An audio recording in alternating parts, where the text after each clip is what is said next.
This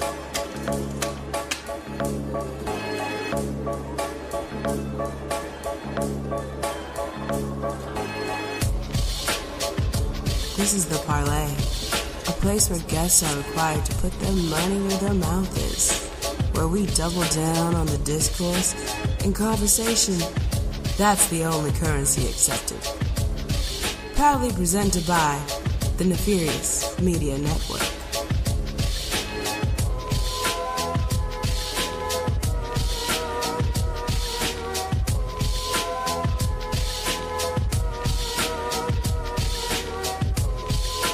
What's going on, ladies and gentlemen? Welcome to episode 3 of The Parley, presented by the Nefarious Media Network. Like that lady said off the top, this is the show where conversation is key. We double down on the discourse, and at the end of the day, we're going to feed some ducks on the pond. But before we get to that, of course, I am the Godfather, Nate Milton, one of the crew here at Nefarious Media. And I'm so excited to be able to join y'all live this evening as we close out the month of March. But let me bring in, I was going to say my tag team partner, but I was watching Raw earlier tonight. And, you know, sometimes tag team partners ain't always on the same page. Sometimes they can't quite coexist. So we're more than tag team partners. We a family here in Nefarious. So let's bring in Cousin Ray. Two-way Ray, the super producer. Some call him the Caitlin Clark of production, a.k.a. Caitlin Dark.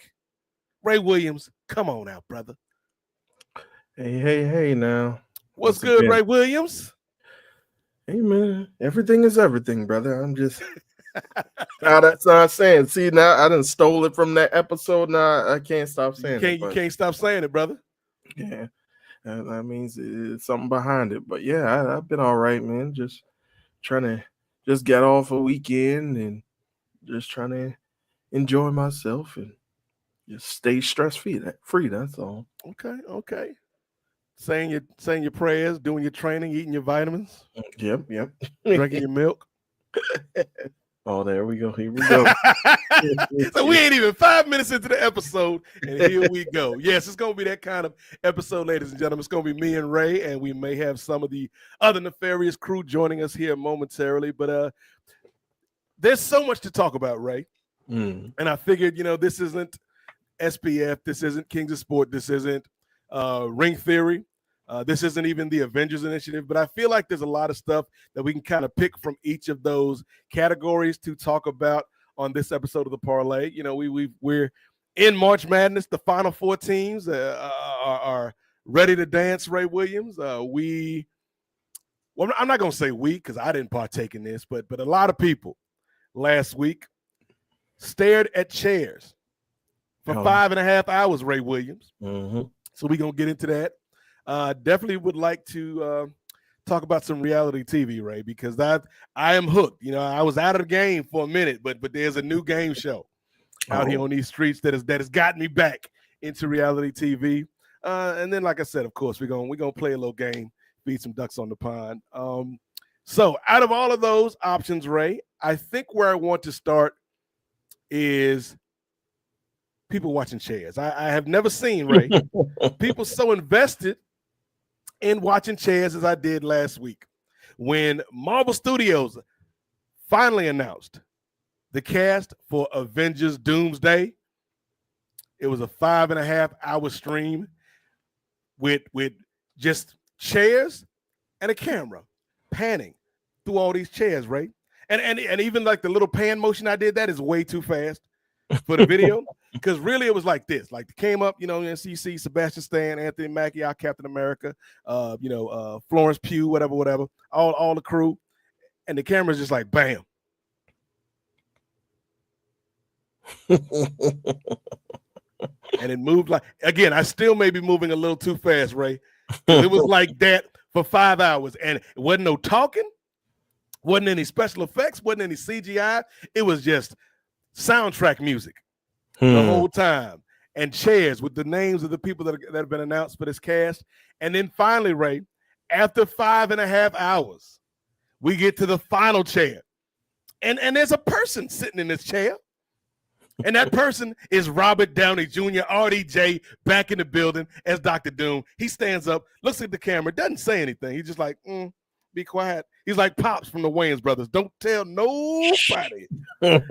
and just kind of like gestures back to all of the chairs, and that's it. And Ray, live, I think, because I checked in a couple times during my work day, there were at least 150,000 people watching every time I checked in. And then when I got home, like Britney had sent me a message about it. I went and checked it out, like the whole thing, like at triple speed, just seeing how the whole thing kind of played out in real time. And there were 2 million people that had watched that thing just in the 2 or 3 hours it took me to finish my workday and get home. And so, like, yeah, it was a big announcement. A lot of names that we expected.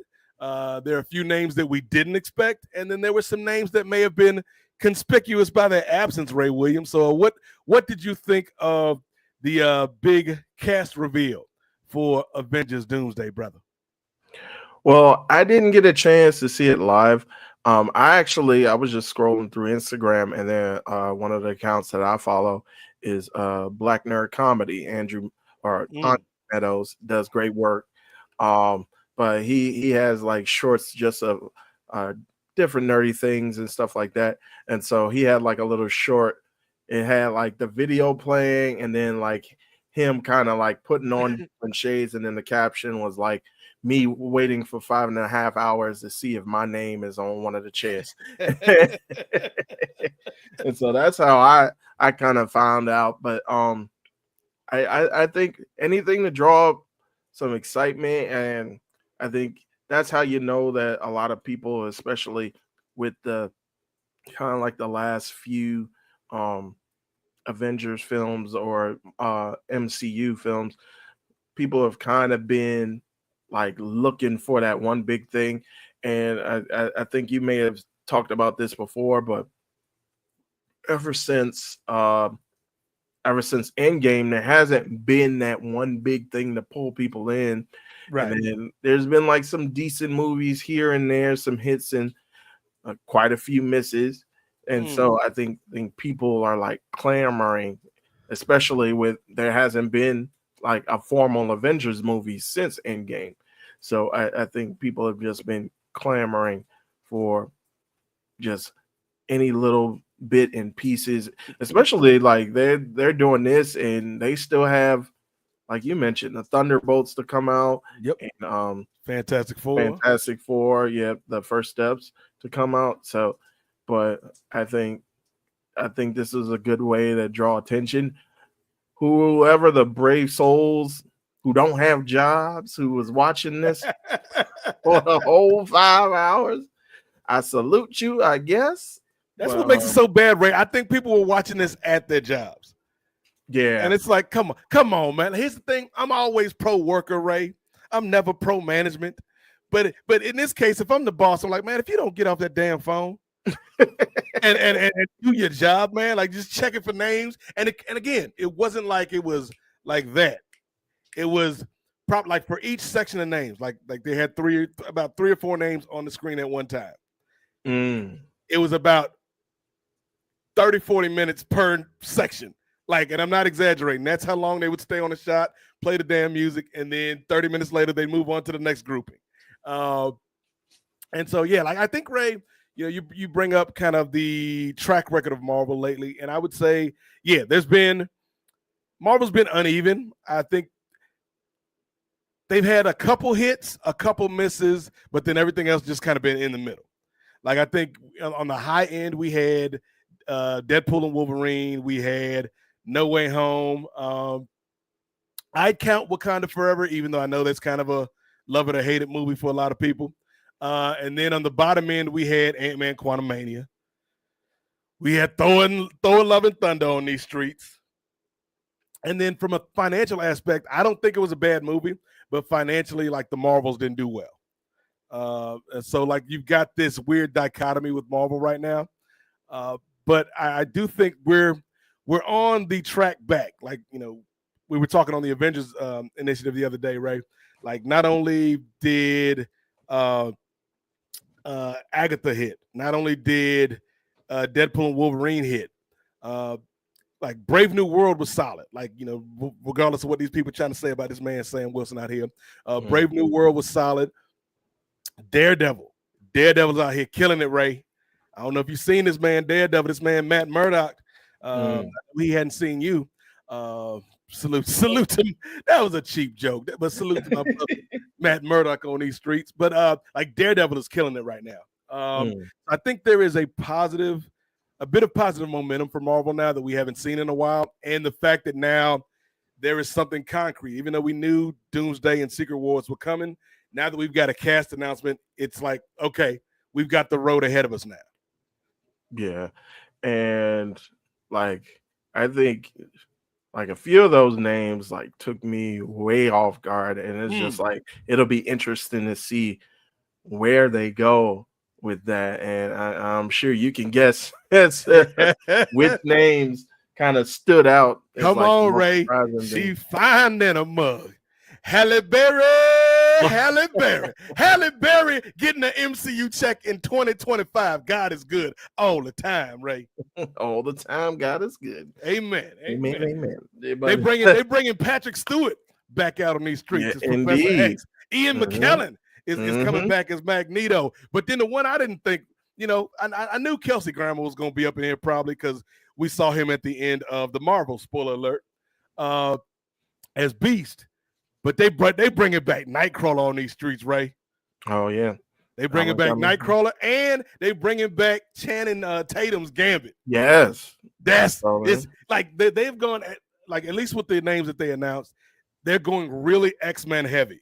It looks like the question is, will these characters have substantial roles, or is it just going to be like glorified cameos kind of? Like either way, it'll be cool. But I would hope that they'd stick around for more than like 5 or 10 minutes. Yeah, and it kind of hits me so like, how long is this movie gonna be? If just showing the actors was 5.5 hours. Yeah, them credits is gonna be insane. I know. 20 minutes of credits, Marvel? I know. And so I just feel, like you said, very X-Men heavy. And so is it going to be a play on having the multiverse with the X-Men, or is it going to be a play on having just one team? Is it going to be them kind of ushering in a new X-Men from a different universe? It's going to be interesting how that plays out. Like you said, all those names, Sir Ian McKellen, Patrick Stewart. I think James Marsden was one of the James Marsden out here still getting a check, brother. Yeah. So it's going to be interesting to see how they factor it. They finally bringing in like the heavy hitters, and of course, like Deadpool has always been like an interesting character, and what's your boy name? Ryan Reynolds has always like embodied that.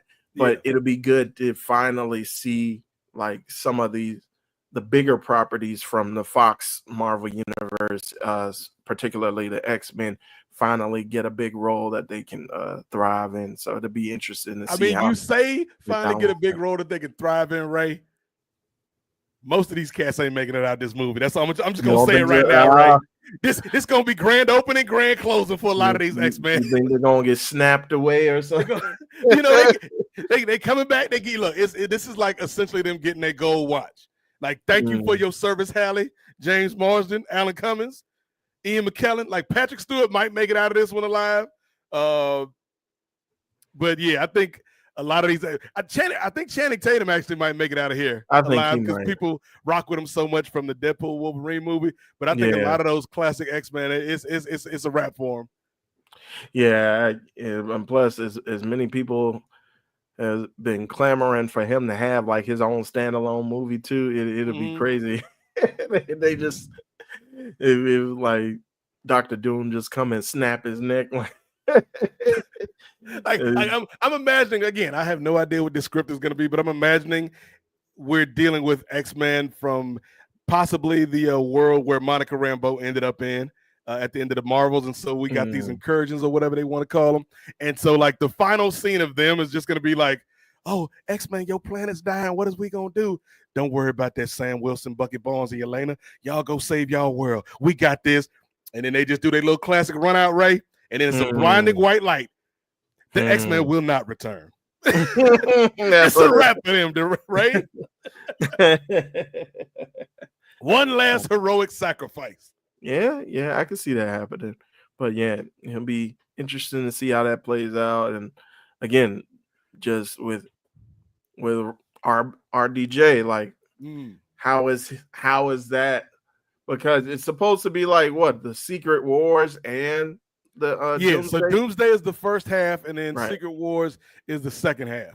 So and that's why like a lot of people are like, well, where's Spider-Man? Where's y'all didn't announce Ryan Reynolds, y'all didn't announce Hugh Jackman, I feel like we may get cameos from them in Doomsday, but I feel like they're saving those guys for Secret Wars.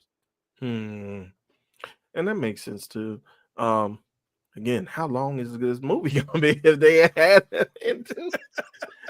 But yeah, I think it is stirring up a lot of excitement that was kind of lacking a little bit in past years over the MCU properties. So I don't think we've talked about this, Ray, and it's a good time to talk about it now because Britney Monae's not here. She may pop in with us here a little bit later, but Britney has been on the fence about RDJ coming back as Dr. Doom. Like, she respects him as an actor and for what he's meant to this franchise, but she's like, it feels lazy. It feels like a retread. It feels like a cash grab in some ways. I actually think this could be cool depending on the story that they put behind it. Like, why does this dude that looked like Tony Stark, why is he Victor Von Doom, at least in these movies? Because I also, Ray, don't think he's going to be Dr. Doom like forever. I think he's going to be Dr. Doom in these two movies, and then everything kind of gets a soft reset after Secret War, and we'll have a new Dr. Doom for the Fantastic Four. But what do you make of RDJ being announced as Dr. Doom? Are you down with it, Ray? I mean, I think it's I think Kevin Feige is like, well, we might as well. I mean, I guess I don't know if they're running out of ideas, but I think like not spoiler alert, but brace yourselves, guys. I'm not a big comics fan. I'm a big MCU fan. I watch the movies, but I don't go deep into like the comics lore like that. But apparently there are like a series of stories in which Iron Man or Tony Stark becomes Dr. Doom. Yeah. I guess the superior Doom storyline. Like I guess I would call myself a casual comic reader, Ray. Like I read the books about the characters that I like pretty much, and I'll pick them up like in trade paperback form, like after the story is already done, and then go back and read it. But I'm not somebody who's either up on the app or at the comic shop like week to week. I think at the time, Ray Williams. Yes, same here. I think I mentioned this to you before. Like I could go through an audio book like it's nothing, but reading with my eyeballs, man, I don't know, man. There's actually some, I think I want to say like officially licensed Marvel audiobooks. Like I know there's one about Wolverine. I think there was one about Black Panther. Like that seems pretty cool. Like I still ain't listened to those yet, but it seems cool. I might have to check those out. But yeah, I think, like you said, the story makes sense, and if it's still living up to canon, because you know these guys who are into the comic, but it's like that didn't really happen, and so it's like chill out. You know what's gonna be crazy though? Because here's the thing, and I'm just thinking about it now, because Iron Man, like we love Iron Man, we love Tony Stark, what he meant to the team, you know, but there was a lot of times where he would even be in the suit, but he'd either have the mask or the helmet flipped up or like the nanotech stuff. I feel like we're going to get that with Dr. Doom, because it's like, if you're going to pay Robert Downey Jr. all this money, Ray, we're going to need to see Robert Downey Jr. Like, I feel like this will be the Dr. Doom out of all the Dr. Dooms where he's out of the mask the most. Yeah.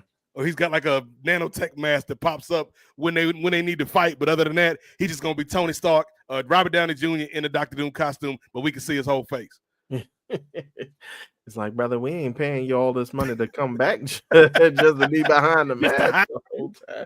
Don't make sense, right? Right. You ain't MF Doom. We got to show your face.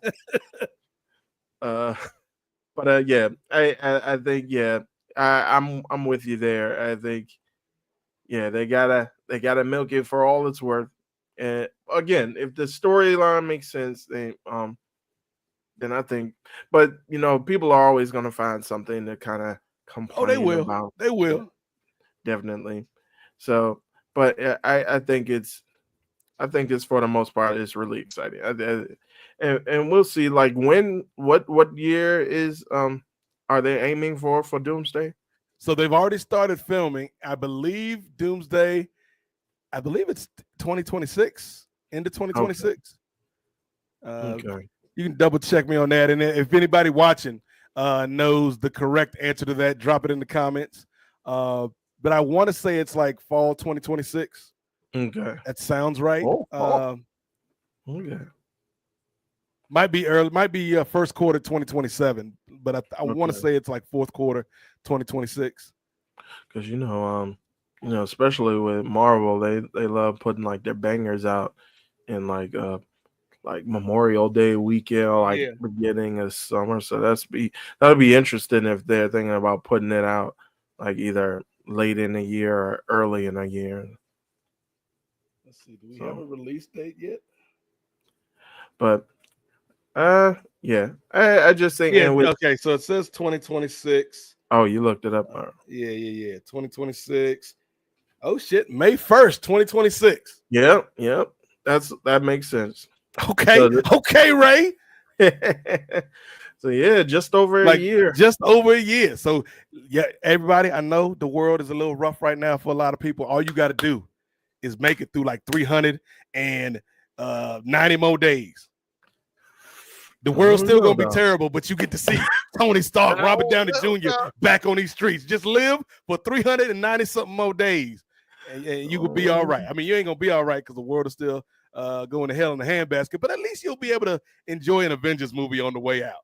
Hopefully if y'all work for the government, y'all get your jobs back, and then you have a bit of money to splurge. That's the plot of Doomsday. That is the plot of Doomsday. It's Victor Von Doom. He ain't trying to destroy the multiverse, right? He just trying to make things more efficient. He downsizing, getting rid of all. Like that's why he brought all the Fox people in. He's like, hey man, y'all have been spending so much money over the years. We got to eliminate this department. It's not efficient.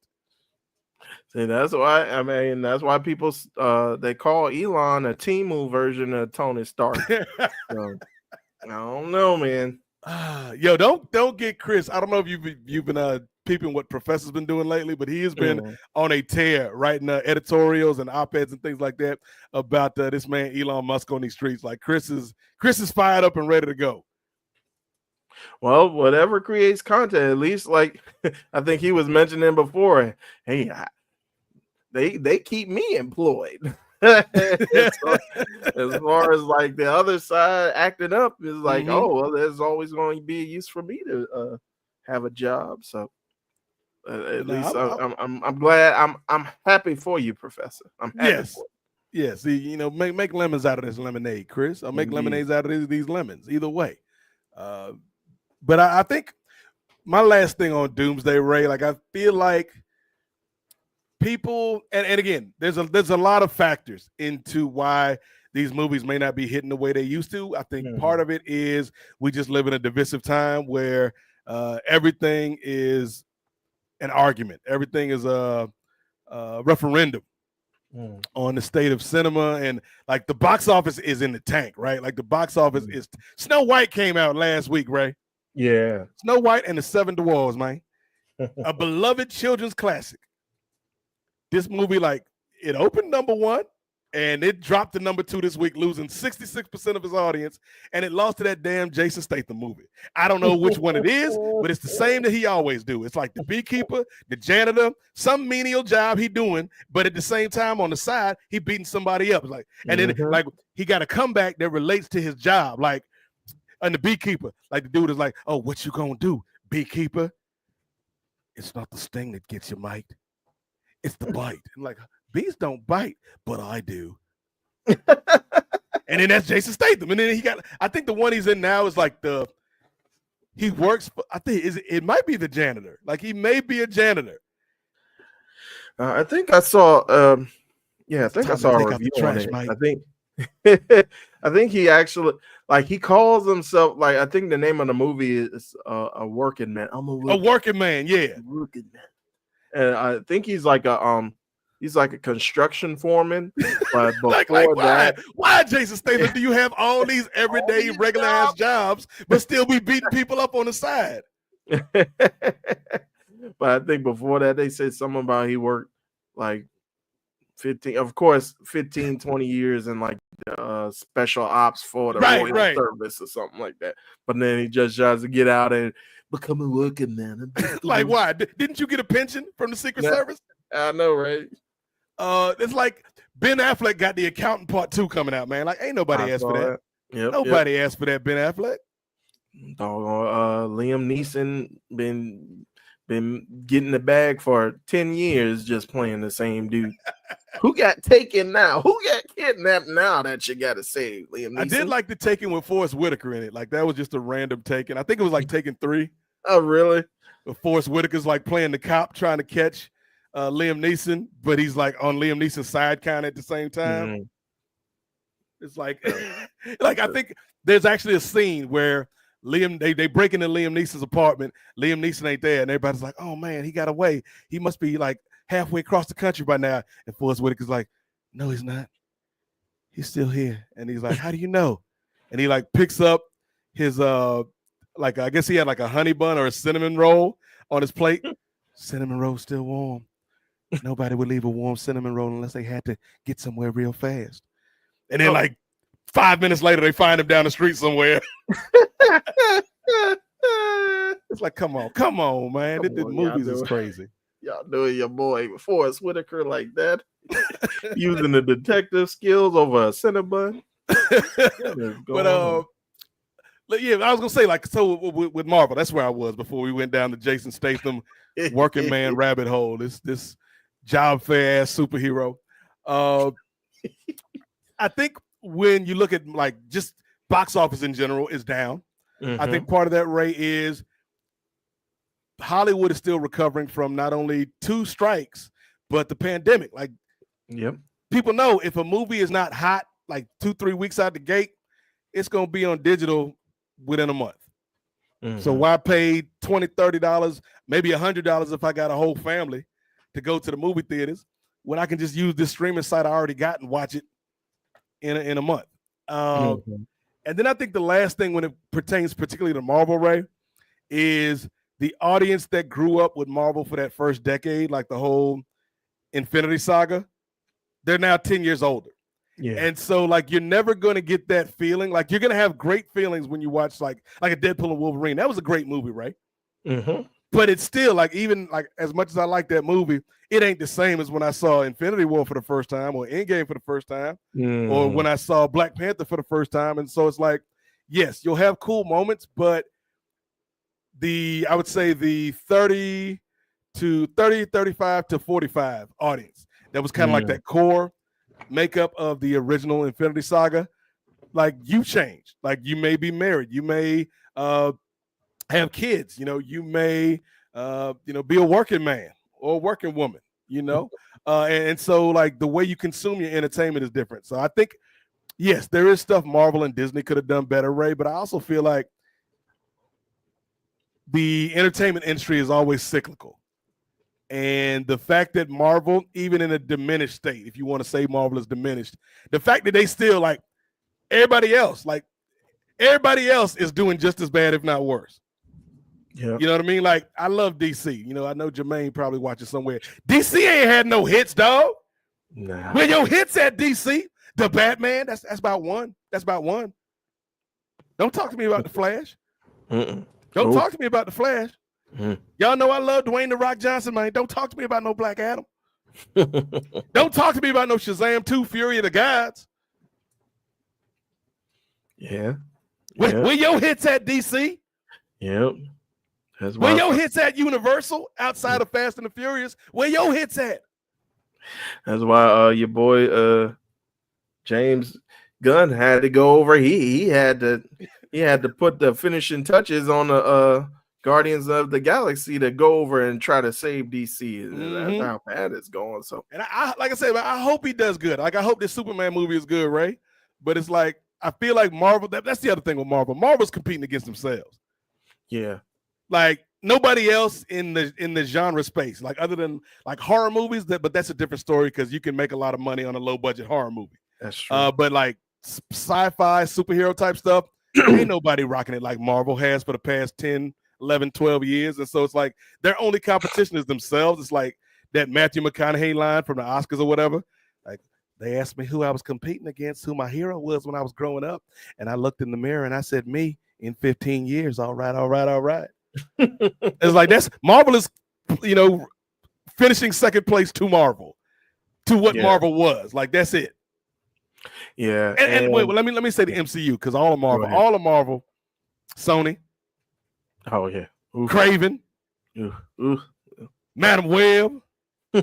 Morbius. Y'all, that's who need to be in damn Doomsday. Just get rid of all of them. They should be the ones that had a bright light flash. And then Michael Keaton's Vulture's like, oh, I need to get back over to that universe because this one is. I don't even know why I came here, man. All right. At least it's better than hanging out with those two Flash kids. Oh, like Michael Keaton, man, this brother went from being the Vulture to Bat. Like I did like his portrayal of Batman in the Flash. Like maybe one of the only good things about that movie.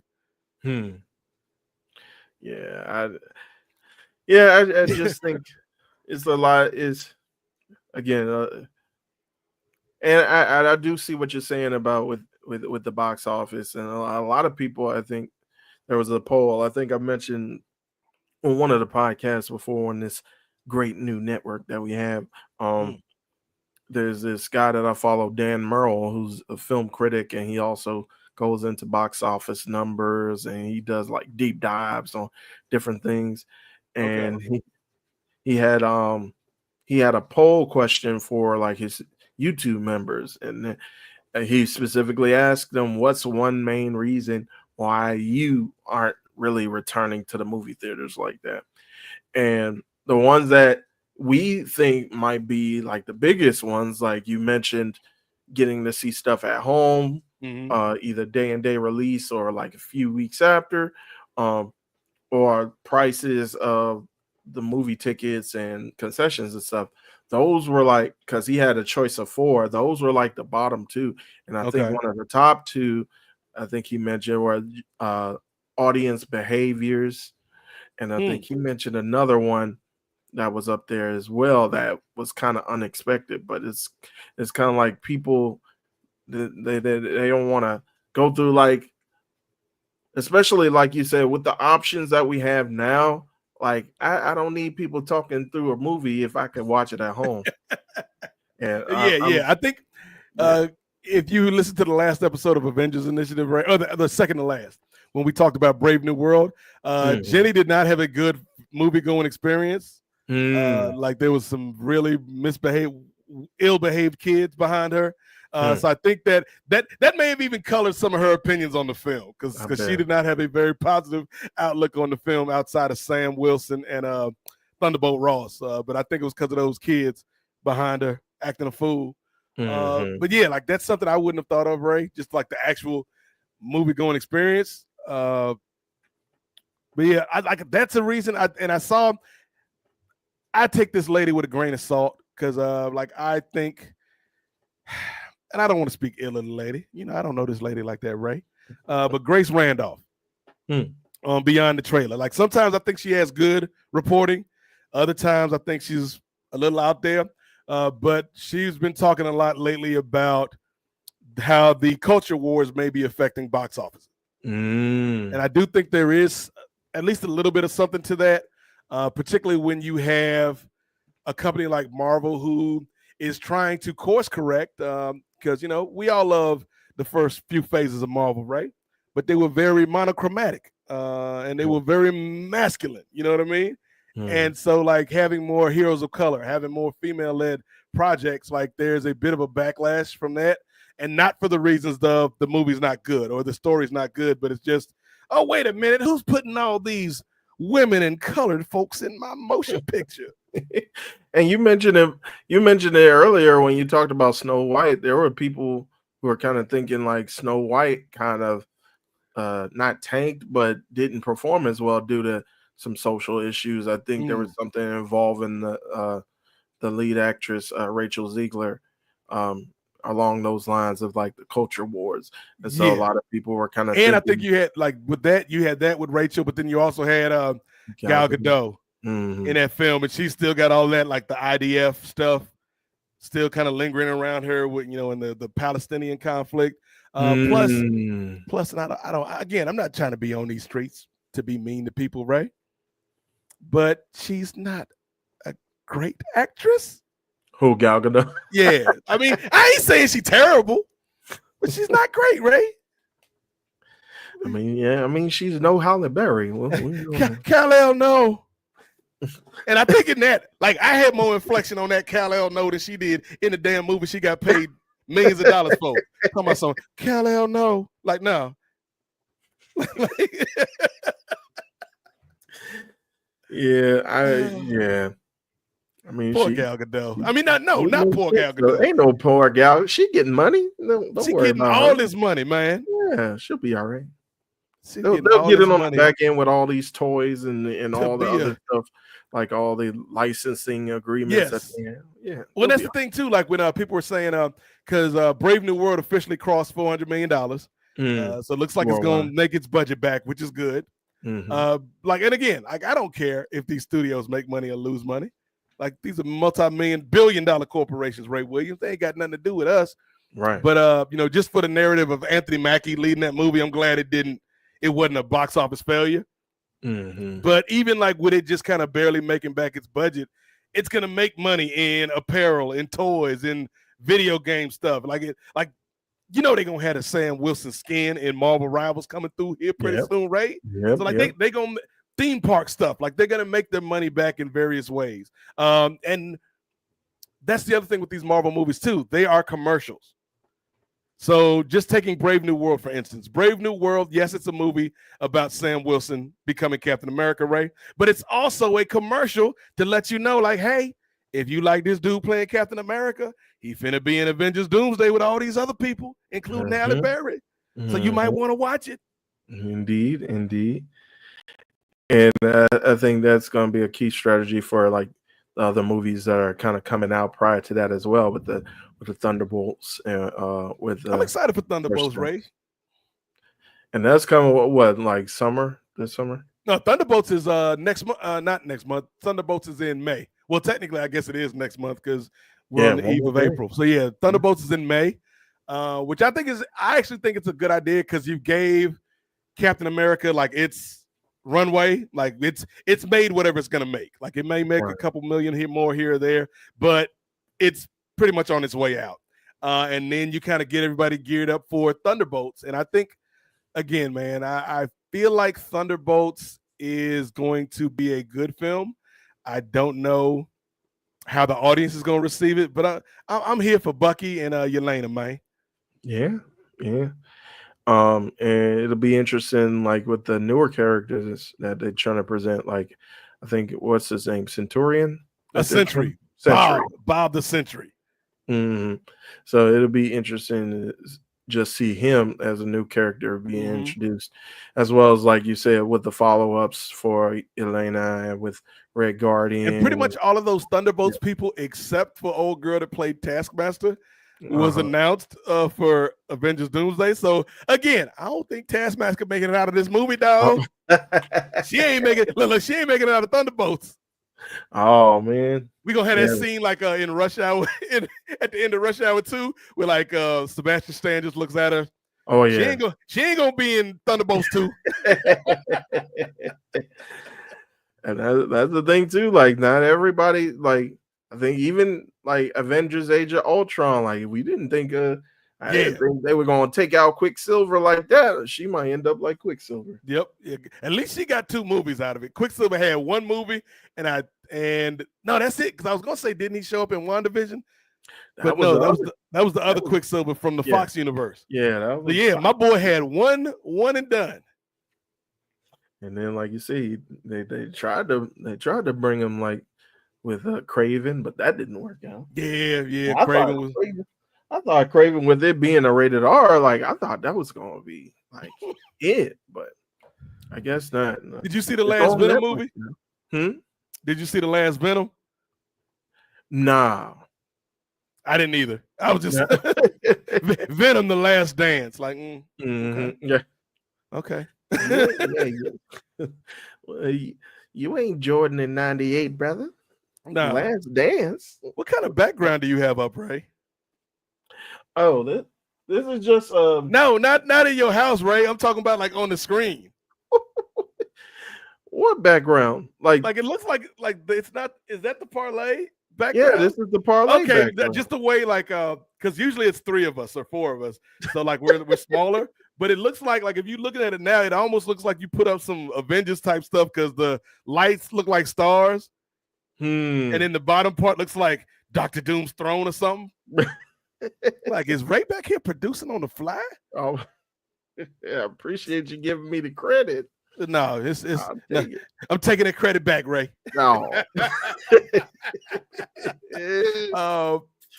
But yeah, so that's our Avengers Doomsday talk. For more on that, as we get closer to the movie, and again, we'll be talking about Thunderbolts, Fantastic Four, all of this stuff. Like, I think Marvel's in a good place, right? Like, they ain't where they was, but I think they're like, they're like the Yankees, or they're like the Patriots back when Brady was playing. Like, they don't rebuild, they just reload. And I think we're in a reloading phase, and it's all leading towards these 2 big movies. And like you mentioned before, I think with the box office being in the place it's in, it needs like one big movie to kind of get it like course correction almost. It needs Top Gun Maverick too. Right. Y'all remember when Top Gun Maverick saved the box office? I mean, it made a lot of money. I'm not throwing shade at Tom Cruise and them, but like, it saved the box office for like 6 months. Right. And then the box office went back to where it was. Mm-hmm. So it's the same thing with Barbenheimer. Like they were a hot thing for a good 3-4 months, and then like things died down and it just kind of receded back to where it was. But and now the number 1 movie in America is Working Man. Like you said, it's like it's crazy. He's playing the same guy over and over and over again. And he's just doing different things. Like, yes. And of course, we didn't even mention the Meg with him chasing sharks and stuff. And it's no, like, I love me some Jason Statham. Like, he's an actor who knows his role. No pun intended. Like, he knows his lane. He ain't gonna deviate. Only difference you gonna get is in this movie, I'm a beekeeper. In this movie, I'm a janitor. In this movie, I'm an FBI agent that was put in witness protection in this small Louisiana town, and I'm trying to use a fake Louisiana accent, even though I'm British, and I'm fighting James Franco because he's running meth in this small Louisiana town. I don't even remember what that name of that movie was, but it's a movie that happened, Ray.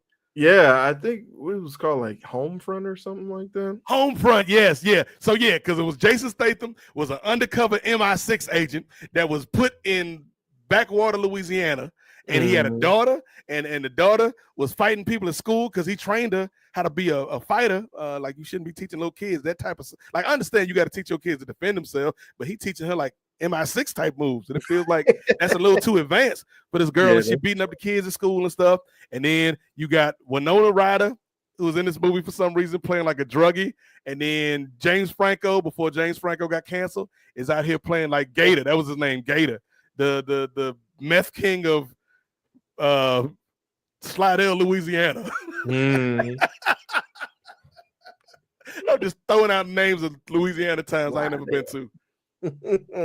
He's the meth king of Baton Rouge. But yeah, I mean, he's making money too. So, but yeah, Statham is good, man. I like him in the Fast and Furious movies. Like, yeah, Jason Statham, he's good, man. He seems like a decent human being.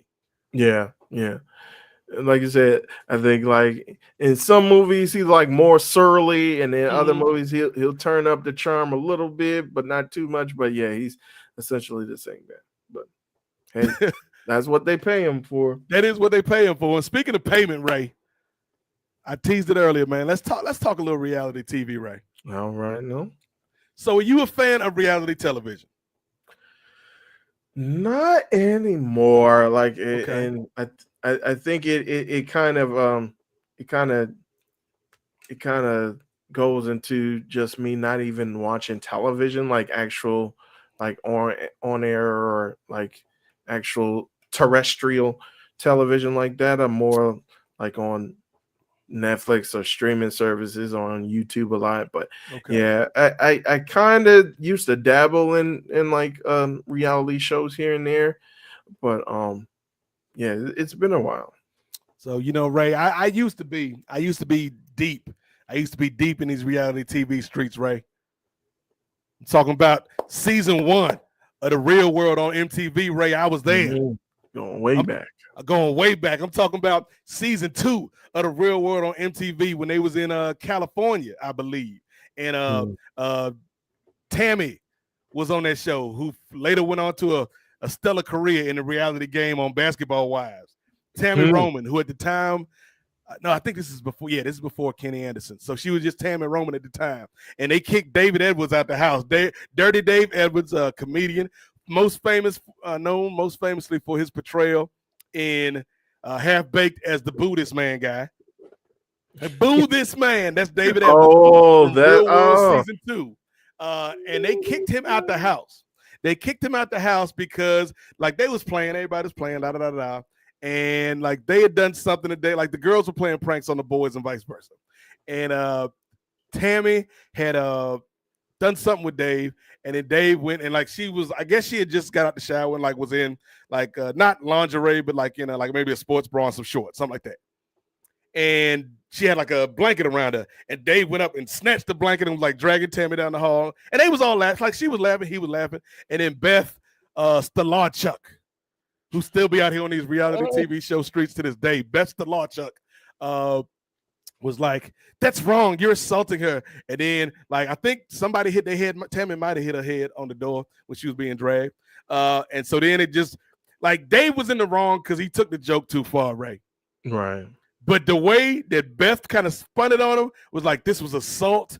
This was like one step away from rape. And it's like, come on, lady. There's levels. Before Becky.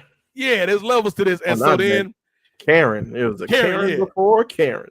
And Tammy was basically like, yo, I don't feel safe with you in this house, which is a conclusion I don't think she would have came to without Beth being in her ear. And so then they was like, yeah, Dave, you need to leave. And then so they kicked him out the house. They did like the slow-mo where he put the keys on the table and just looked up at the house and put his backpack over his shoulder and walked away. I was there on these streets for the first season of Road Rules, Ray Williams, when they was out in the Winnebago trying to make it going across America. Kit Hoover, who used to be on Cold Pizza, which turned into First Take. Kit Hoover. Now she's doing Extra with Mario Lopez. Kit Hoover was on that first season of Road Rules. I was there for the Real World Seattle, Ray. One of the most shocking moments in the history of TV. I don't even remember the brother's name, but I know he slapped the hell out of Irene. Steven. So the brother's name was Steven. They was in Seattle. They had a little loft house over by the wharf. And the whole time you thought Steven and Irene, they was going to have this little flirtation, Ray. Irene suffered from Lyme's disease. I'm not a doctor, so I don't know if Lyme disease make you crazy. But I do know like it does mess with your mental capabilities, like balance and stuff like that. But I don't know if it turns you into a whole different person. Right. Because it turned Irene into a whole different person. Like they was cool, whatever. And then Steven, who may or may not have been gay, like that question was never answered over the course of the episodes. But like I guess like Irene had to leave because her health was getting bad. So she's leaving. And she's like, Steven, come with me to the wharf. We need to talk. And she gave him a teddy bear. She getting ready to get in the car. She's like, Steven, it would never work out between the two of us because you're a homosexual and everybody knows it. And then she just hopped in the cab and started laughing. And Steven was like, he chased down the cab. Wow. Knocked on the side of the cab door. He was like, yoo-hoo, yoo-hoo. Irene opened the door. What did the five fingers say to the face, Ray Williams? Slap! Slapped the mess out of this girl, Irene, on national and international television. And she's just sitting there laughing, holding her face, and just like, you're gay, Steven. Wow. And then he threw her teddy bear into the wharf, and the cameraman was on point because the cameraman just did a slow zoom in on the teddy bear floating on the top of the water before it started to sink. Like, that is cinema. I was there for the challenge season 1, Ray Williams. What you know about Cora and Opal? Oh. I was there, Ray Williams, for Mob Wives season 1 through 3. That's when I stopped watching it because I couldn't watch it no more. Flavor of Love, Ray Williams. I was on them streets. Survivor season 1. I was on them streets, Ray. But then I had to get off of them streets, Ray, because it just got to be so much foolishness. I think the Jersey Shore might have been my tipping point. Oh, like that's what I was in. Few seasons of Jersey Shore, like when they kept running it back, like Jersey Reunion, Jersey, like, you know what? I'm done. I'm done. You can take that and 16 and Pregnant and all these other shows. I'm done with it, Ray. Yeah, I was into first couple seasons of Jersey Shore. I got into Robin Big.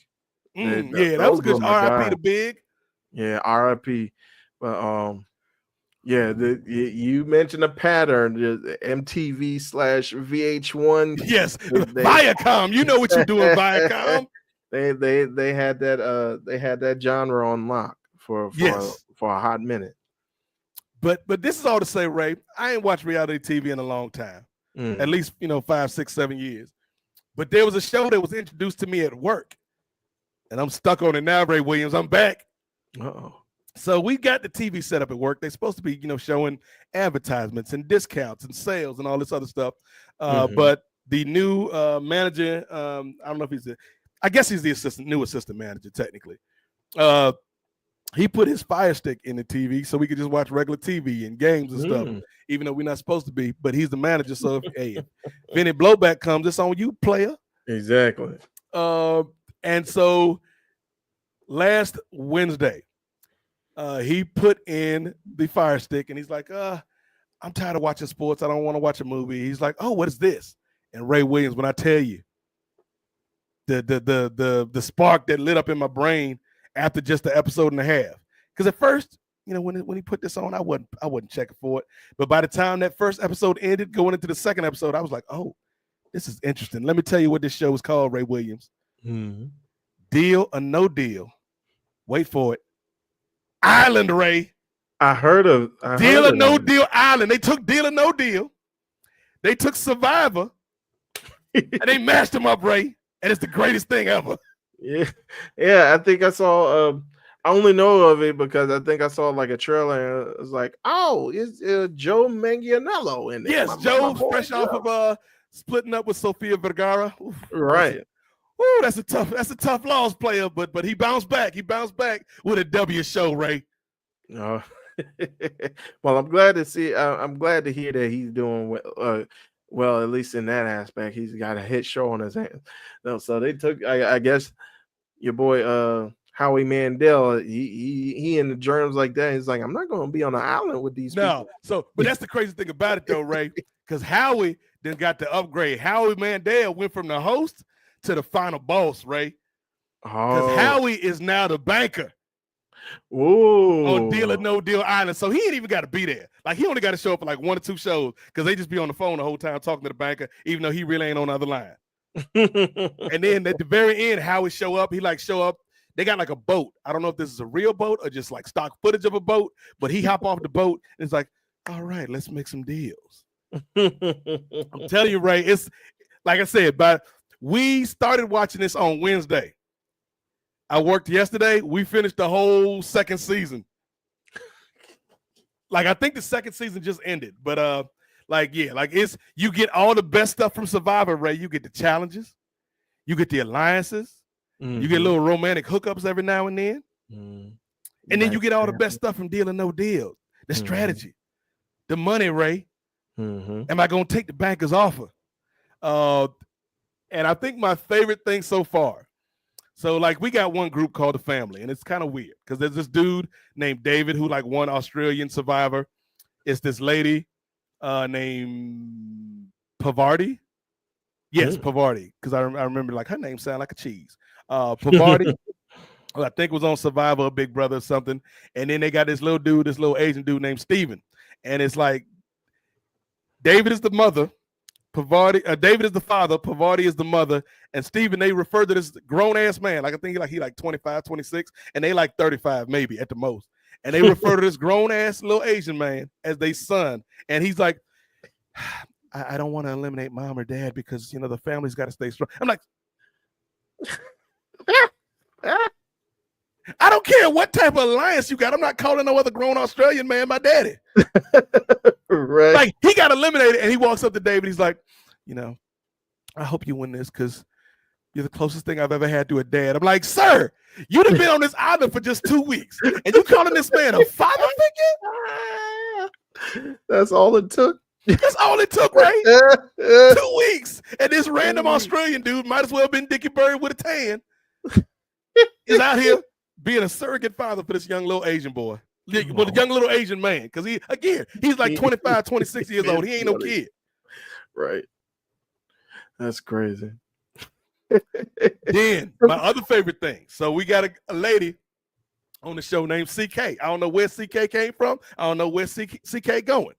But I know she cheated. Like, there was a game where you had to pick random stuff out of a bucket. And she's like trying to be slick with it and then just kind of looks in the bucket and pulls out a name.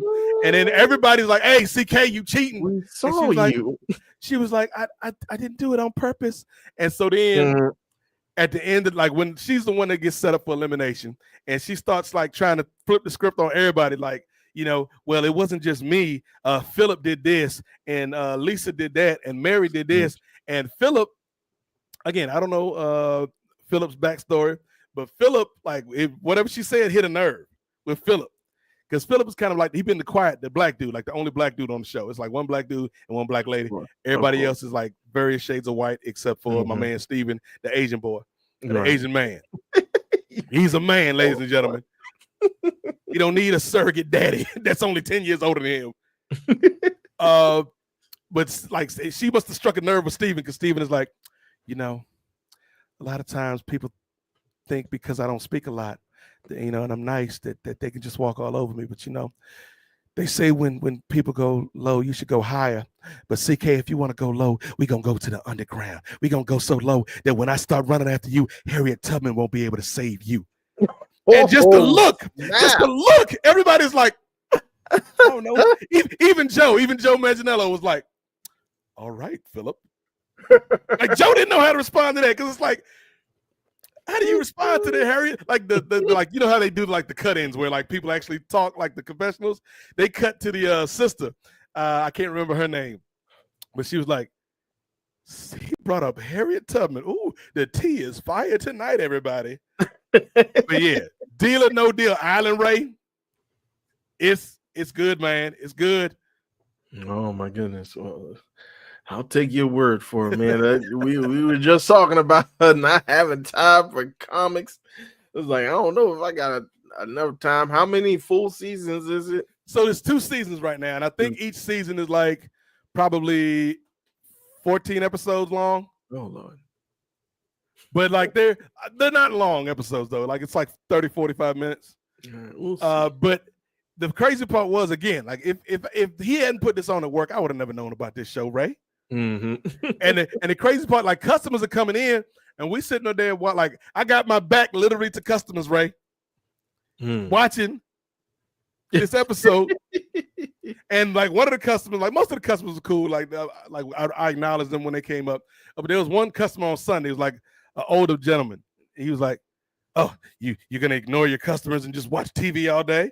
And now I had to get my professional voice on, because what I really wanted to say was, you need to sit back before I go to the Underground Railroad and bring Harriet Tubman out on you. But I was like, oh, I'm sorry about that, sir. How can we help you? Not 2 minutes later, after I'm getting all this information, he's sitting right there at my desk, just looking at the TV, like, this is a good show. And I'm like, I know.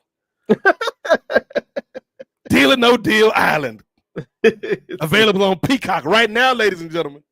Don't watch it now. Finish watching this. Then go watch Deal or No Deal Island, since you ain't got to watch Raw tonight.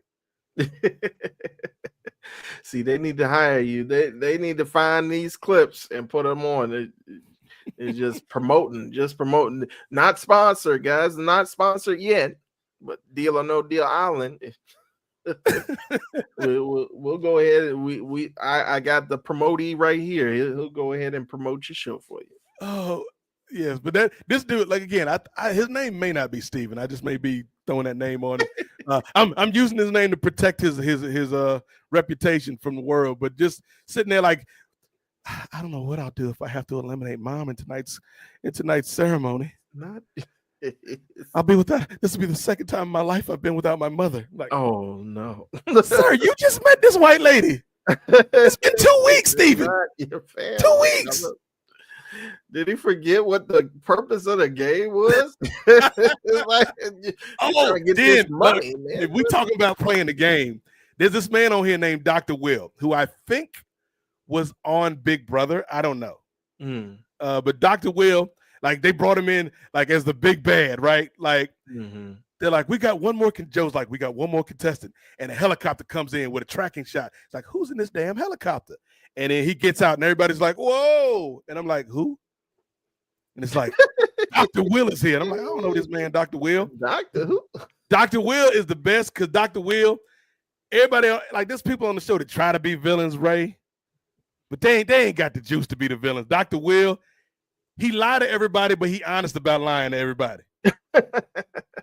he's like somebody was like, Will, if I do this, will you give me immunity? He's like, whatever I do is immaterial. You make your choice and then I'll make mine. But just know this, I'm always looking out for Dr. Will. Like, okay, Dr. Will. And so at the very end, right, they did this.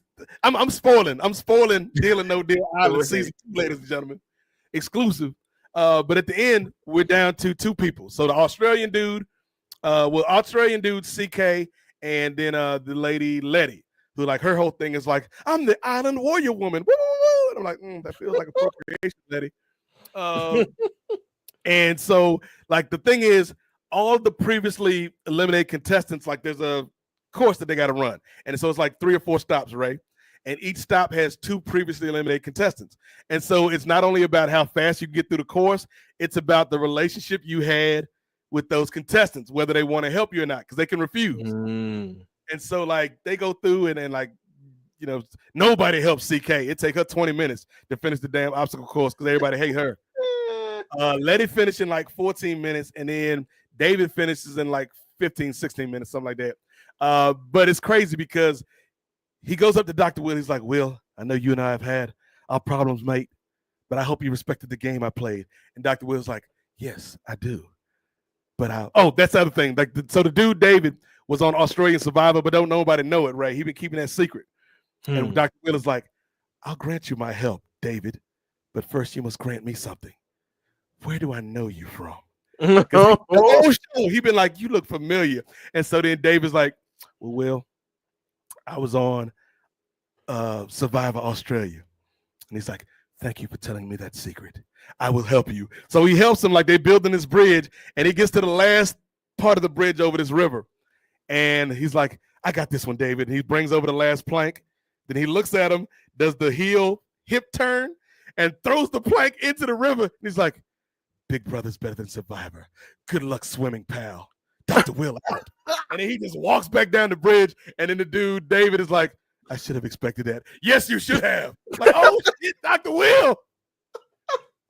Oh, Survivor, Deal or No Deal Island is what they called it, Ray. Wow. That was... You go through a whole journey with these people, Ray. Man. Yeah. That's some interesting stuff, man. I might have to check it out. Here's the thing, though, Ray. I say all this good stuff about Survivor, about Deal or No Deal Island. By the time season 3 come around, I'm gonna forget about it. I'm gonna forget. Yeah. I'll have forgotten all about this. Like you with the Mob Wives. You're like, once you got to season 3, it was right. Like, oh, and I'm out. Like, yeah, after season 3, I was like, how many times y'all women gonna fight at this one diner? Like, why are you doing this, Mob Wives? Also, if y'all supposed to be the Mob Wives, why is everybody so public about this stuff? Ain't y'all supposed to be secretive? You would think so. Y'all got also all people's government names on the screen too. Look at the caption: Junior Pagan, Renee's ex-husband, former underboss for the mob from 1982 to 2012. Like, why are you putting all this information out there, Mob Wives? Right. Shouldn't this brother be in witness protection or something? You would think so. And Basketball Wives is a good one too for a while. With Jackie Christie and Tammy and Shaq's wife or ex-wife. Or are they still married? I think they split. Okay. Shawnee O'Neal. Yeah, that was a good show. And then Jennifer, I forget her last name, but she was married to Popeye Jones for a minute. Oh. And Popeye Jones, for those of you that do not remember the basketball player Popeye Jones, Google him right now. Don't worry, I'll wait. I'll give you time to Google Popeye Jones. Okay, is everybody Googled Popeye Jones? Okay, look at this picture of Popeye Jones while you listen to what I'm telling you. Popeye Jones had the audacity, the unmitigated gall, the temerity to call his ex-wife ugly. Popeye Jones had the gall to call his ex-wife ugly. Do you have a mirror in your house, Popeye Jones? I'm trying to pull. Yeah, see, put a picture of Popeye Jones up on the screen if you can, right? Oh, yeah. I got the perfect picture. Let the video audience see this man, Popeye Jones. Former Dallas Maverick. This is the man. This man right here. This brother had the audacity to call his ex-wife Jennifer ugly. And again, I'm not out here trying to look shame nobody, right? Yeah, we all look how we look. You know, we don't have a lot of control over the way our faces look. But if our faces aren't the most aesthetically pleasing, we should at least be self-aware enough to know that we shouldn't be calling people ugly. When you out here looking like Black Gargamel, trying to catch some Smurfs. Like, come on, Popeye Jones. Yeah, once you mentioned his name, I was like, uh-oh. I might know where this is going. Like, come on, Popeye Jones out here looking like Black Smeagol. Come on, dog. Don't do it, Pop. I think his son plays hockey. Hockey? I think his son's a hockey player. I think his son, Seth Jones, the hockey player. Professionally? Yeah, like NHL. Because this was back when Marcus was doing Ask a Hockey Negro. Because TJ McAloon was on the show with me and Marcus that week. And Seth Jones had gotten drafted. And we started talking about Popeye Jones, and we put up a picture of Popeye Jones. And much like the reaction we just had, TJ was like, wow, I forgot how that dude used to look. Yeah, Popeye Jones out here calling people ugly. Come on, brother. But that's my reality TV rebirth, Ray. I don't know how long it's gonna last. Because here's the thing. Like, we watched it so much that afterwards they were like, oh, y'all been really loving this reality TV. Might we suggest something else? And we like, okay, what you gonna suggest? Real Housewives of Beverly Hills. Nope. Like, nope. Sorry, Jennifer Tilly. Nope. Oh. And I love me some Jennifer Tilly, but no. Like, we're not watching Real Housewives of Beverly Hills. That's not the type of reality show we want, Ray. Yeah, I'm glad this job is kind of opening up your eyes. From the woo woo man to the love or Deal or No Deal Island, Ray, available on Peacock right now. It's making you more cultured, brother. I'm gotta open up my eyes to the world, Ray. Spreading your horizons. There's a lot of things that we can experience in this world, right? Again, honorable mention on these reality TV shows, the one season of Baseball Wives that they did, which was insane, because they had, who is my girl? She is a certified, like, I'm not just like throwing allegations at this woman saying she crazy. Like, she was in court for like some cult ritual, like where she may have been an accomplice to somebody's murder. Maybe not. I'm not saying either way because I don't want them problems. But she was used to be a pitcher. He pitched for the Mets. He pitched for the Orioles. She got in trouble one time because, like, I guess she caught him cheating, and she was like, if you ever cheat on me again, I'm gonna sleep with your home team. She was in Playboy for a minute, like, very attractive woman, at least at the time. But she was kind of cuckoo for Cocoa Puffs. Damn it, I could see her in my mind right now. I just can't remember her name. I'm sure it's gonna come up. Yeah. His name was Kevin. Mets pitcher Kevin. Kevin Mets pitcher? Yeah, he like signed a huge contract and then didn't live up to it. Let's see. I'm stuck on this now, Ray. Yeah, you gotta find it now. After this, we can go feed some ducks on the pond. But I need to find the answer to this, Ray. And those in the chat, let us know what's your favorite. What's your favorite reality shows that you either grew up with or are watching now? Let us know. I know Love is Blind has become a big thing. I don't know why I'm searching. Like that's the wrong way to solve this mystery. I need to be like Forrest Whitaker and look for the cinnamon bun instead of searching Mets pitcher Kevin, which there have been like dozens over the years. Why not just look up Baseball Wise VH1? Yeah. Why not go straight to the source? Baseball Wise, one season set in Scottsdale, Arizona. Let me see some IMDb. All right, so Baseball Wives lasted one season. Ironically enough, there was like literally only one or two actual wives. Anna Benson. His name wasn't Kevin. His name was Chris Benson. So again, Chris Benson signed this extravagant contract for the Mets. He was a decent pitcher. Like I think he had like a lot of double-digit winning seasons, but like he wasn't Greg Maddux. He wasn't Nolan Ryan. He wasn't on that echelon. Right. But he signed this big money contract. Didn't really live up to it. The Mets fans got up on him. But yeah, Anna Benson was like, again, mental health is important, ladies and gentlemen. As Marshawn Lynch said, protect your chickens and your mental. So I don't want to castigate somebody for whatever mental issues they may be going through, Ray. But let's just say this would have been a great time right now if Nefarious Media had a sponsorship deal with BetterHelp. Because I would look in the camera and tell Anna Benson, sometimes we all need to talk to somebody. Before we go crazy, or before we go on a reality show, or before we threaten to sleep with all of our husbands' coworkers. BetterHelp can help you out, man. Use the promo code Deal or No Deal Island for 1 month free of BetterHelp. Tell them Nefarious sent you. Yeah. Hopefully you did get the help that you needed, Miss Benson. Hopefully. Yes. That's a sad story too. Like if you look into Anna Benson's like life, it's rough. Like before and after the whole Chris Benson marriage. But I don't want to go there, Ray, because that feels like we getting bogged down in negativity. Let's do something positive, Ray. Like feeding ducks on the pond, brother. Oh, indeed. And yes. Where you at? It's usually at the top. Did you lose the ducks, Ray? I didn't lose the ducks. They on the pond, Ray. It's right there on the pond. You just got to find the ducks, right? We got night driving. Oh, there we go. Ray. We are back on the pond. Hadn't been on the pond in a month or so.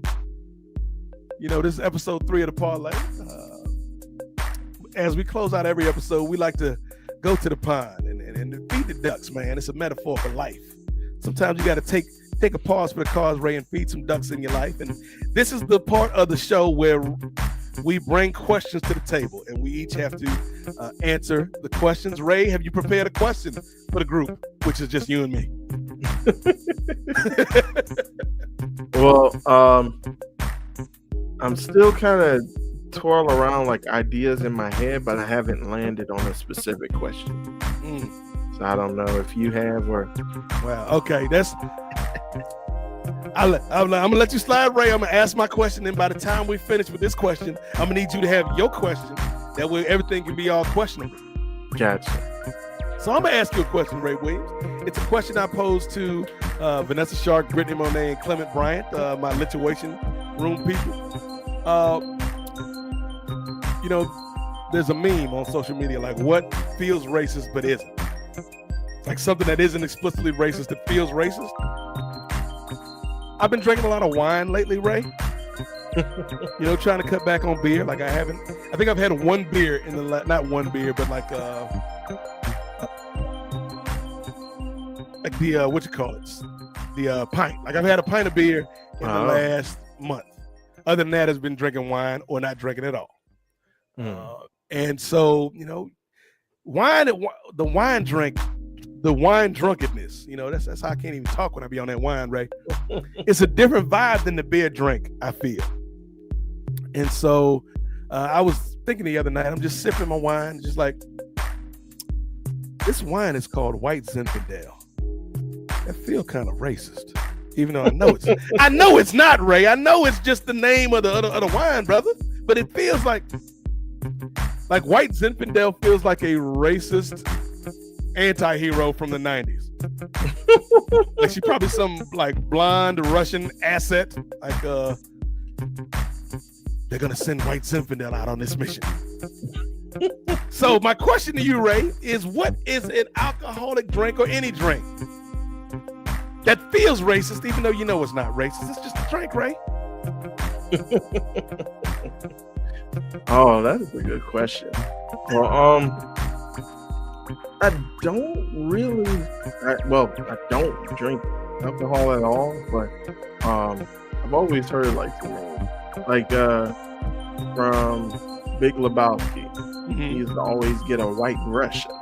Okay, and I was hoping you would say that, Ray, because sorry. So in the chat, I said a Negroni. Like a Negroni, it just sounds like somebody. If I'm at a club or a bar, Ray, and somebody's like, "Hey, would you like a Negroni?" I'm like, "Why are you asking me if I want a Negroni?" That feels targeted. But Clement said, what did Clement say? Oh, Vanessa said, Budweiser is a drink that feels racist, even though we know it isn't. Then Clement said a White Russian, and Vanessa was like, "You know what? Considering the damage that a White Russian is doing to our political system, a White Russian may be the most racist drink out there." A White Russian. So that I like that answer, Ray. I still think Negroni as that's a microaggression. If you ask a black person if they like I can order a Negroni, like you know what I mean, Ray? If you the server and I say, "Hey, can I get a Negroni?" Right. But you can't ask me. You can ask me if I want. You can't ask me if I want a Negroni. That feels like you taking liberties. I don't appreciate that, random bartender.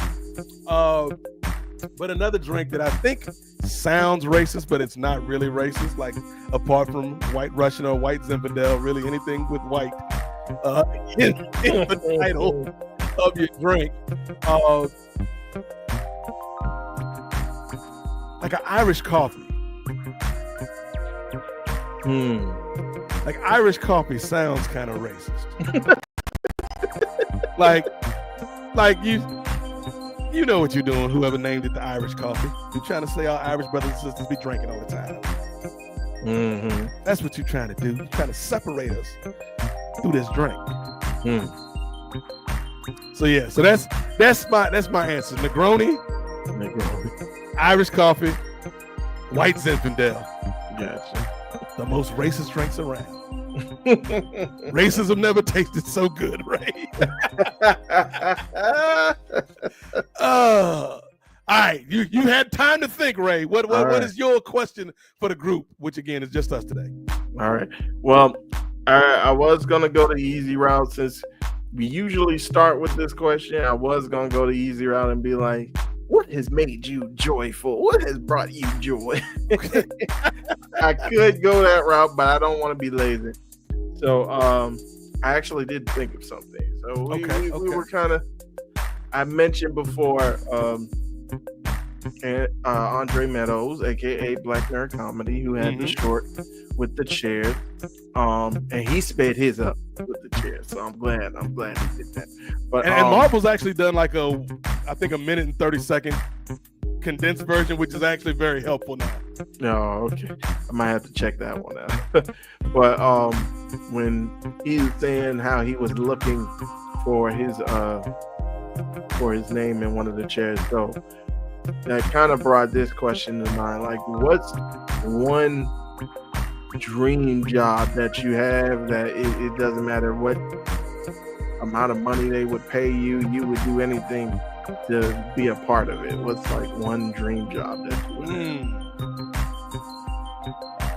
I mean, besides being here at Nefarious Media, Ray. Of course. The best job you could have, Ray. Don't let me catch you putting applications out there on these streets, Ray. Never. Take the Lexus back from you in a heartbeat. Give it to nephew.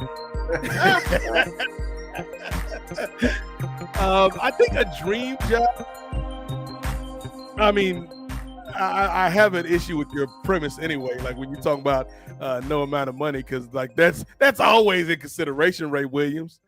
Yeah, but you know how some people are. They're like, man, I would do this for free if I would. And like, look, at this current time, Ray, in my life, now maybe if you caught me on these streets 20, 25 years ago, and you was like, hey, man, you want to intern at WWE for free? You know what? I would like to do that. You want to intern for the Atlanta Braves for free? You know what? I think I could do that.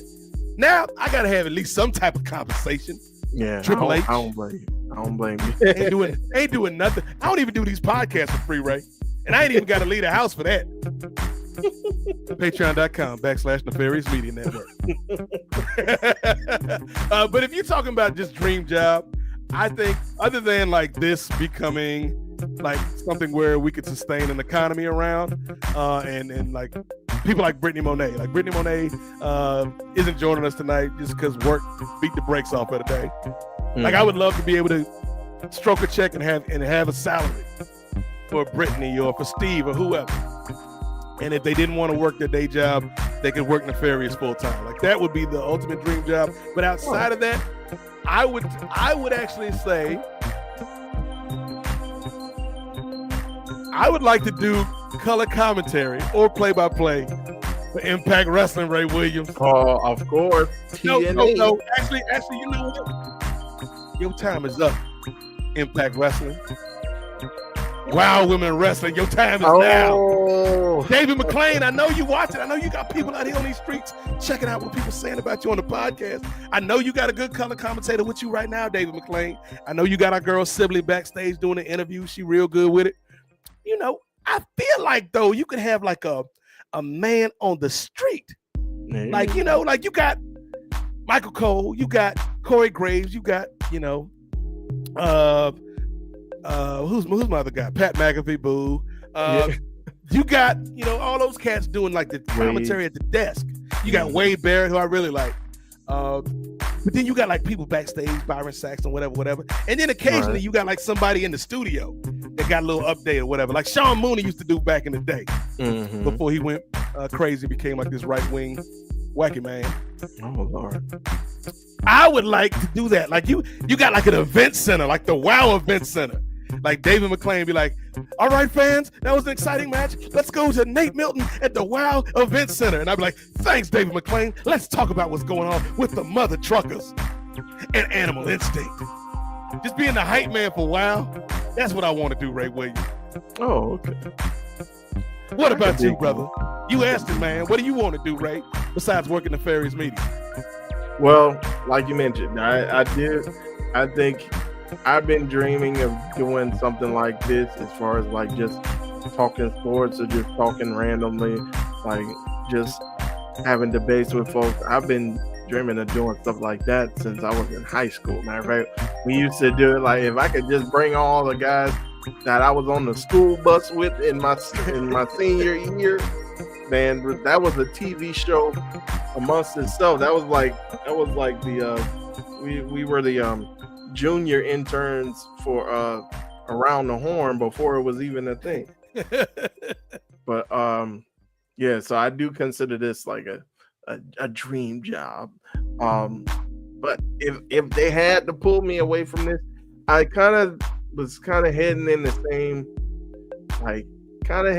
same direction that you were as far as like doing something in wrestling. Like I wouldn't mind being like a manager in professional wrestling or like a color commentator for MMA or something like that. Out here managing Cora Jade, I don't think that'd be appropriate, Ray Williams. You can't mix business and pleasure, brother. But if I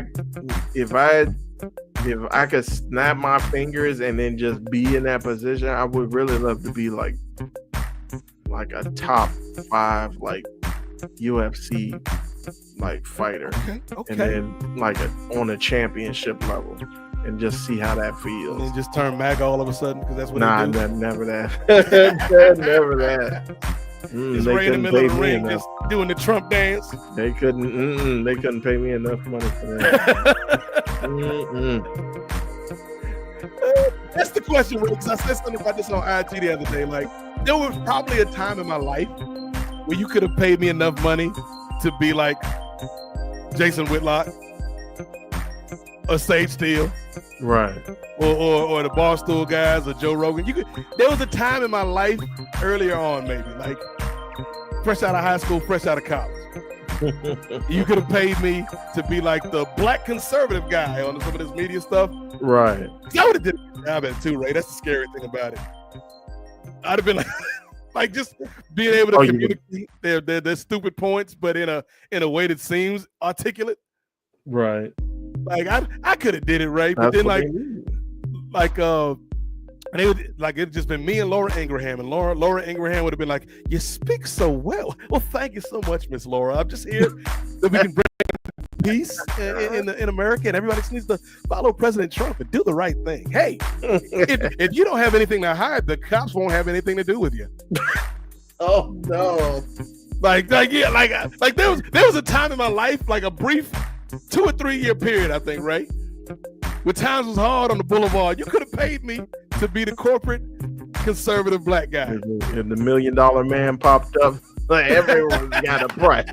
I'd be out there with Brett Favre and Ted DiBiase Sr. and Jr. scamming the poor people of Mississippi.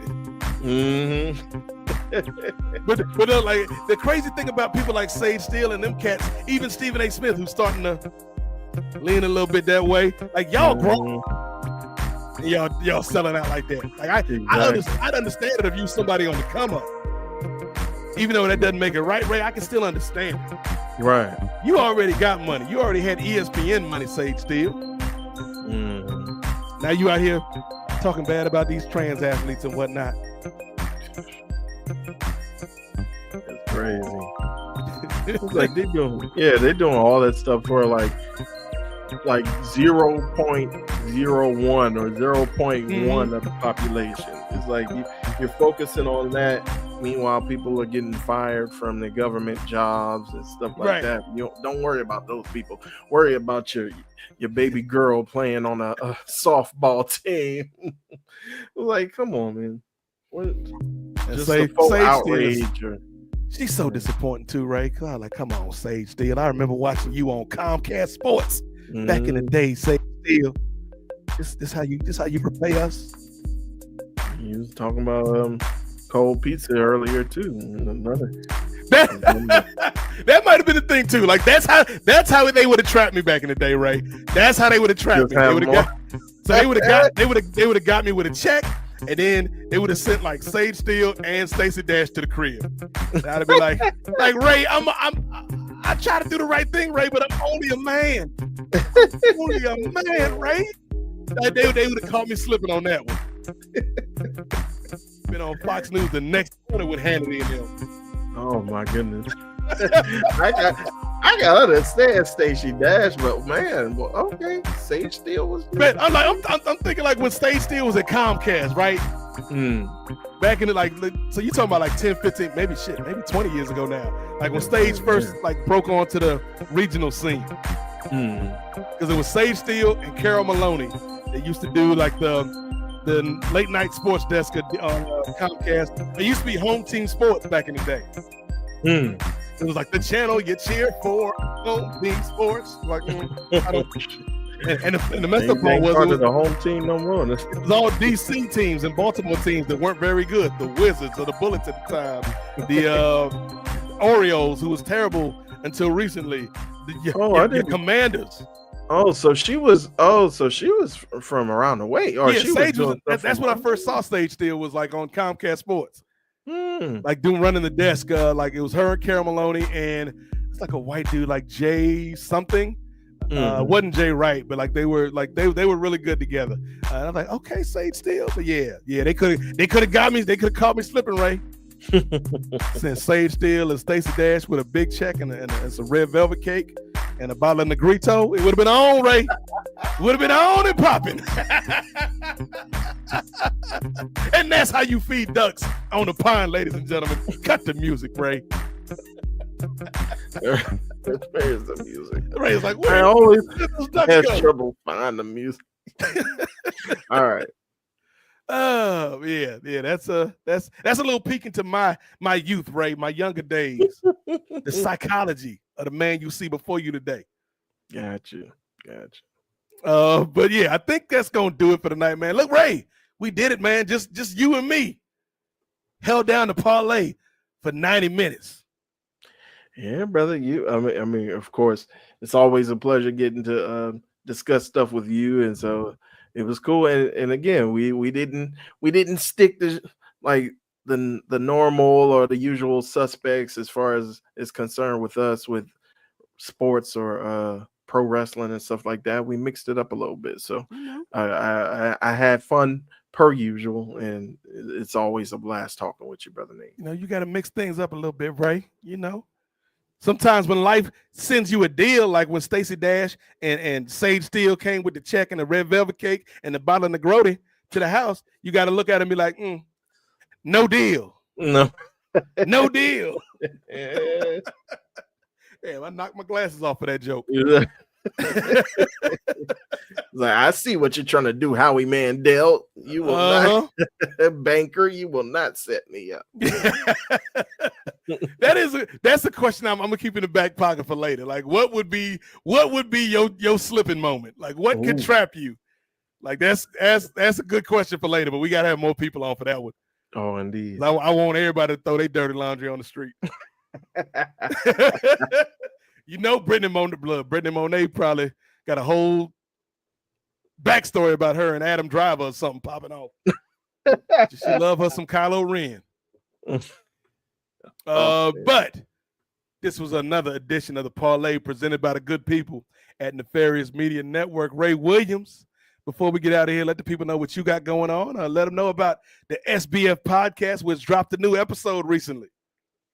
Indeed. So, of course, you can find everything that I work on right here on the Nefarious Media Network, whether it be on the Kings of Sport podcast proper, whether it be on the Parlay, whether it be on Ring Theory, which we should be having coming up in maybe a couple weeks or so, especially with season.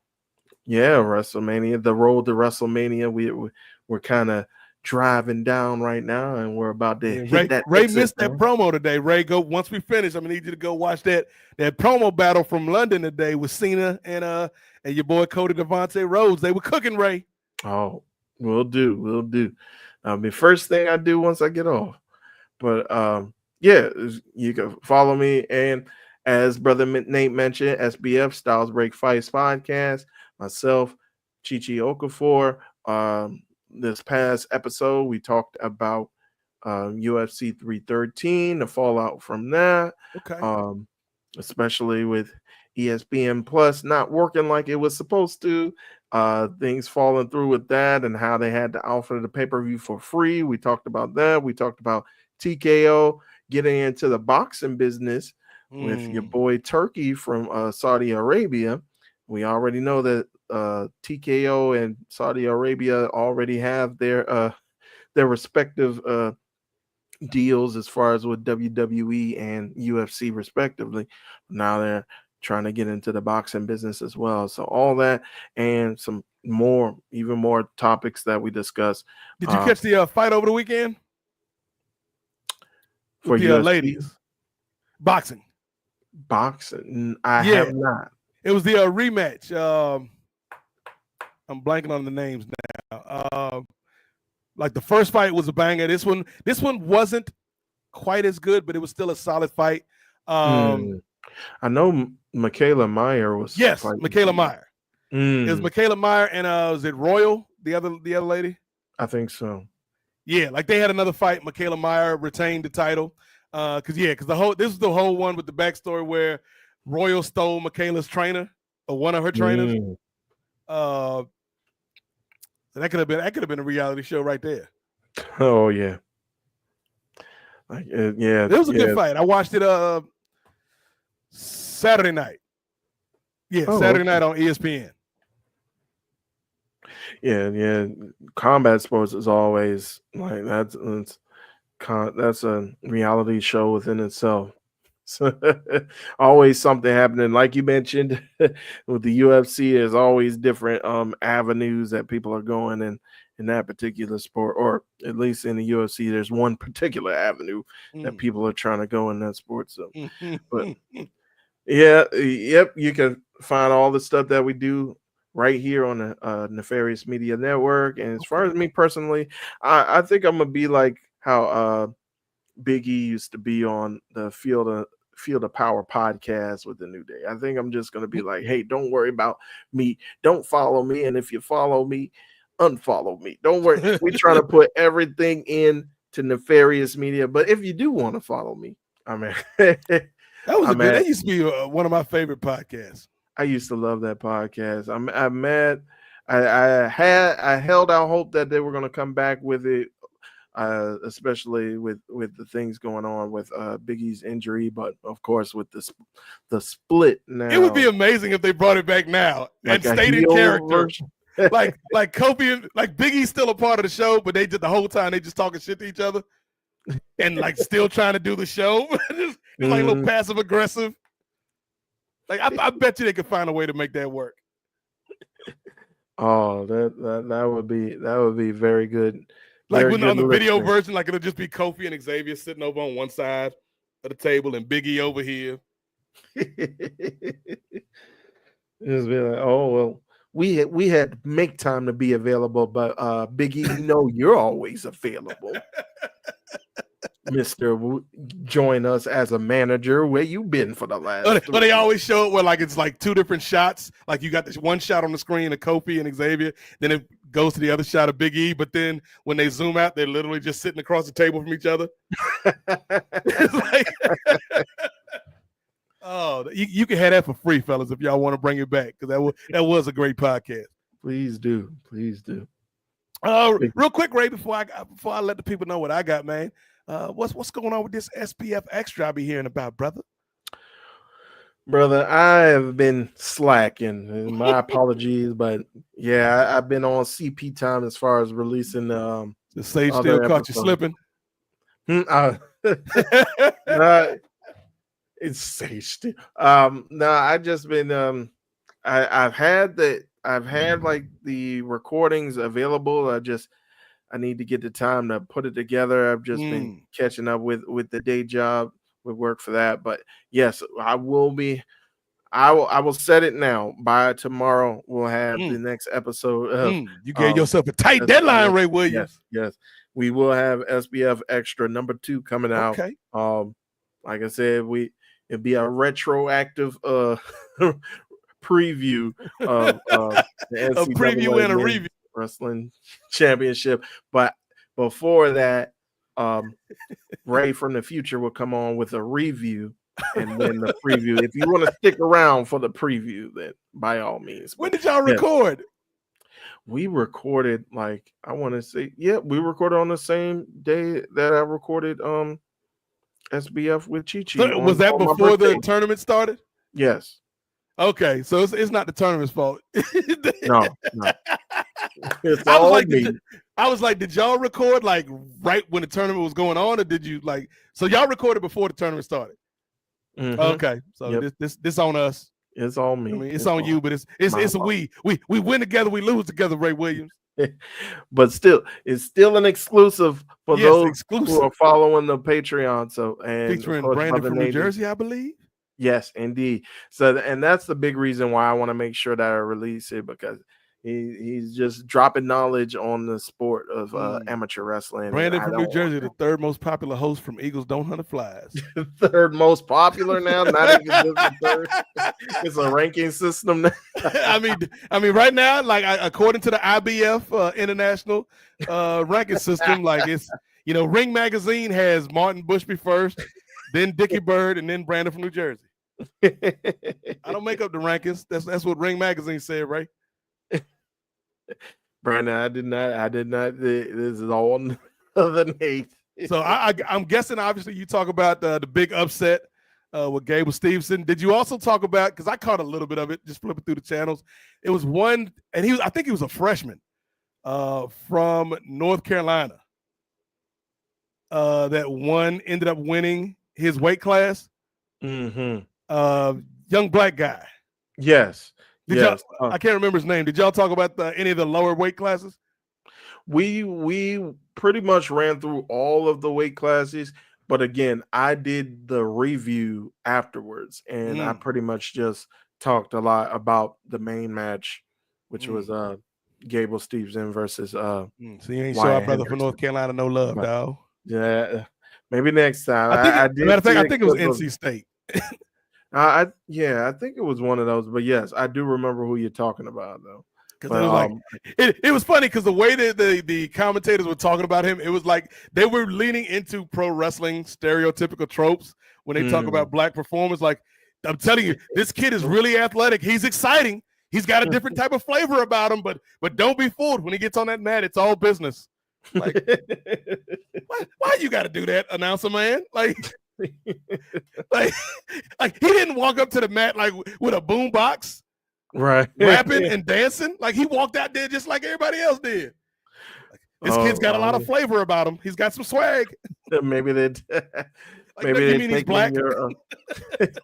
Maybe they're taking your five genres of black professional wrestlers, your 5 stereotypes, and now they're applying it to actual amateur wrestlers now. But at least, like I said, he's a freshman, so he's got plenty of time. Who knows? He might be on the Olympic team in, is it 28? Yep, 28. He might be on the Olympic team in 28 if he keeps going. He might be. I did speak about Antrell Taylor, who wrestles for Nebraska, who became a national champion. I did touch on him. Touched on Carter Starachi, who became a unprecedented 5-time NCAA national champion.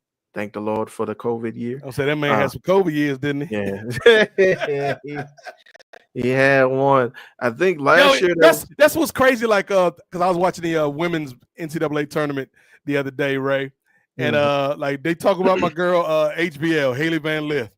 Oh yeah. Spent 2 years in Louisville. Spent 2 years at LSU. She on her 3rd team playing for TCU now. Her teammate Sedona Prince spent like 2 years at Oregon, and this is her 4th year at TCU, and she has some sketchy stuff in her personal history that we ain't gonna talk about, Ray. But it's just like, I feel like this is the final year where a lot of those COVID kids are finally being not purged. That's too harsh a word, but they're finishing up their eligibility, Ray. Right, they're cycling out, if you will.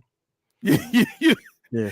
They're 32 years old, still got a year eligibility left because of COVID. And that kind of speaks to maybe on the opposite end, like a girl like Paige Beckers, who's been with UConn the entire time, and I think she had some time with injury as well, and she could have left and went somewhere else, but she stuck it out with UConn. They're getting paid now. Like, why? Like, unless you are like, for the guys, football and basketball, like, if you know you're going to be a high draft pick, yes, go. But if you're anybody else in any of the other sports, particularly women's sports, like, the W is popping right now, Ray, but they're not paying like they need to be. So it's like, if you were somebody like I heard somebody talking about, oh, maybe Juju should go pro. Like, why? What? Who? Like, she probably gonna make more money in her last year or two at college than she will her first year in the W. So it's like, make your money. Yep. I feel the same way. I need to find out if I might still have some eligibility left, Ray. I still might get out. I got one more left. Let me call up Mike Vick out here in Norfolk, man. See if I could be a walk-on, brother. Give me some NIL money. Yeah, I mean, you might as well. That is something we should try to do, probably. Like, we should see, because like I did interview Michael Vick when he was in high school. Wow. Like, I might try to see if we can reach out and get Coach Vick on the show one of these days. Even if it's just for a straight one-on-one interview, 20 minutes or whatever, and it's not part of a show proper. Like, I need to see if we can make that happen, Ray, while you were still working to try to get Diana Taurasi by the end of the year. Oh, see it, man. We didn't forget. The people didn't forget. Diana Taurasi coming in Nefarious Media. White Mamba. White Mamba. Nothing racist about that. Good thing that's not a beverage. Diana Taurasi could serve me in Negrito with no problems. Anything for my GOAT, Ray Williams. Anything. I'm telling you, WNBA gonna be fun this year because I've been trying to tell people, Ray, they don't want to listen to me. Caitlin Clark is going to become the new DT, and I'm here for it. I'm here for this villain origin. I love to see it too. I mean, again, I think I mentioned it before. We'll see if she's got. I don't want to say if she's got the toughness. She's got the toughness, but if she's got like that attitude that DT has. She got the attitude. She just like she was trying to play nice that first year, I think, because she already knew she was coming in with a target on her back, and then people were already acting stupid. Like a lot of those new fans were acting stupid around her. But I think now, like year 2, Caitlin is going to be much more comfortable in her own skin, and I feel like because she's like from all accounts, from all the stories I've read about her, she is like a competition maniac. Like they brought a sports psychiatrist into Iowa when she was there, and he's like, like she's yelled at her own teammates. She cussed out the coach. Like she yelled at the coach. The coach was just like, okay, I guess we'll do it your way, Caitlin. like again, Caitlin Clark, like I feel like she got that same type of dog that DT had, but DT was like out front with it from the beginning. Right. I feel like Caitlin kind of got to grow into it, and when she reaches that, it's gonna be beautiful. Because then, like as much as I love Angel Reese ain't gonna be the one to take out Caitlin Clark. It's gonna be white on white violence because Paige Beckers is gonna be the Cody Rhodes to Caitlin Clark's John Cena, and that's gonna be a WrestleMania moment, Ray Williams. Oh, that'll be interesting to see. I know last year you were pining for that DT versus Caitlin Clark matchup. Now just to see Caitlin Clark versus Paige Buckets. Oh, like Caitlin Clark beat DT, and now she gets to have DT's gimmick for the next 10 years. Yeah, hopefully Buckers comes to the Mystics, man. I might just go ahead and cop me some seats. We'll see if your girl come back this year because I guess she finally got freed from the Mystics. Oh, Deladon. Elena Deladon, yeah. Finally, man. It seemed like it's something weird with the WNBA contract because Marina Mabry been trying to get out of Connecticut all offseason, and Connecticut is like, nah, fam. And I almost feel sorry for her, but I'm like, your girl Marina, maybe you could have stayed here with us. Exactly. She was the main one who wanted to get traded, and then this is what happens when you get traded when some of the pieces don't stick around like you thought would. Don't be trying to get out. She came to join the team, and they like, oh no, it's your team now. She's like, I didn't want this. I came to join them. Like, no, them is gone. It's you now. Yes, it's all you. That's why we got you. But yeah, it's gonna be a good season, man. I mean, I'm excited for it. And the ratings for the women's tournament are still good. Like their individual games aren't as high as they were last year, but overall, the tournament has more viewers this year, which is a good thing. That is a good thing. And I think just last year it was kind of like it was a combination of things that kind of made it go off the charts when you did have. I think that was the last year of that was Caitlin's last year. That was Caitlin and Angels last year. Yeah. So and then you had that great South Carolina team with Camilla and them girls, and they back again this year, Ray. Of course. You know, Coach Dawn, she's always coaching them up. So, and like I know Notre Dame has been a force. So again, last year was just kind of like an anomaly with just like everything coming to a head. But I think I think this year could have been maybe not as great, but still comparable if Juju hadn't gotten hurt. That's true. I think that did take a lot of steam out of kind of the sales, but it's still going to be exciting Final Four, I think. Which teams are playing? So we got South Carolina, we've got TCU, we've got I think SC made it, and then who's the fourth? UConn. UConn. Oh, okay. Yeah, I believe that. I Oh, believe that's Notre the Dame. standings currently. Notre Dame not even in it no more. Okay. Nah, Notre Dame got beat by TCU. I want to say. Yeah, I was going to let that slide, Ray. All right. This man, I'm talking about in the future, though. You talking about next season? Yeah, next season. Yeah. I meant that the whole time. Let's see. Women's Final Four. You got UCLA, South Carolina. Okay, so UCLA and South Carolina are in. Texas is playing TCU, and then USC is playing UConn.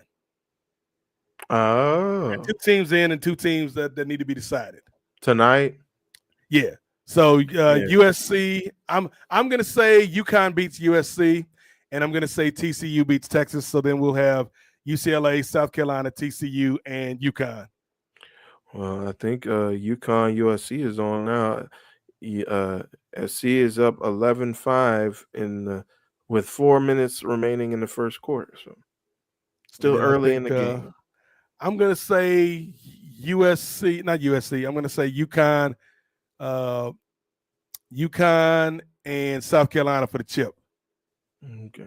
And Texas beat TCU. Haley Van Lith, the dream is over.